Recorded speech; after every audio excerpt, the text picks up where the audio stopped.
ચીનમાં ટ્રમ્પ અને જિનપિંગની મુલાકાતને લઈ મોટા સમાચાર। બેઠકમાં જિનપિંગે ટ્રમ્પને ચેતવણી આપી। તાઇવાનને લઈ જિનપિંગે ટ્રમ્પને ચેતવણી આપી છે। તાઇવાન પર હસ્તક્ષેપ તો અમેરિકા સાથે ટકરાવ।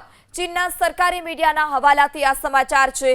તાઇવાનને ખોટી રીતે હેન્ડલ કર્યો તો હવે ખેર નહીં તે પ્રકારની વાત ચીન તરફથી કરવામાં આવી છે। ચીન તરફથી વધુમાં કહેવાયું કે તાઇવાન પર દખલગીરી કરી તો ટકરાવ થશે। ત્યારે ડોનાલ્ડ ટ્રમ્પ કે જેઓ અત્યારે હાલત ચીનની મુલાકાતે છે અને ચીનમાં ટ્રમ્પ અને જિનપિંગ વચ્ચે મુલાકાતમાં અલગ અલગ મુદ્દાઓ પર ચર્ચા પણ કરવામાં આવી અને બેઠકમાં જિનપિંગે ટ્રમ્પને ચેતવણી આપી છે કે તાઇવાન પર હસ્તક્ષેપ થશે તો અમેરિકા સાથે ટકરાવ નક્કી છે। તાઇવાનને લઈ જિનપિંગે ટ્રમ્પને ચેતવણી આપી છે। તાઇવાન પર હસ્તક્ષેપ તો અમેરિકા સાથે ટકરાવ। ચીનના સરકારી મીડિયાના હવાલાથી આ સમાચાર છે।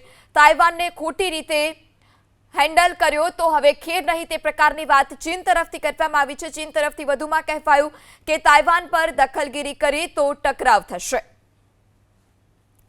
ત્યારે ડોનાલ્ડ ટ્રમ્પ કે જેઓ અત્યારે હાલત ચીનની મુલાકાતે છે અને ચીનમાં ટ્રમ્પ અને જિનપિંગ વચ્ચે મુલાકાતમાં અલગ અલગ મુદ્દાઓ પર ચર્ચા પણ કરવામાં આવી અને બેઠકમાં જિનપિંગે ટ્રમ્પને ચેતવણી આપી છે કે તાઇવાન પર હસ્તક્ષેપ થશે તો અમેરિકા સાથે ટકરાવ નક્કી છે।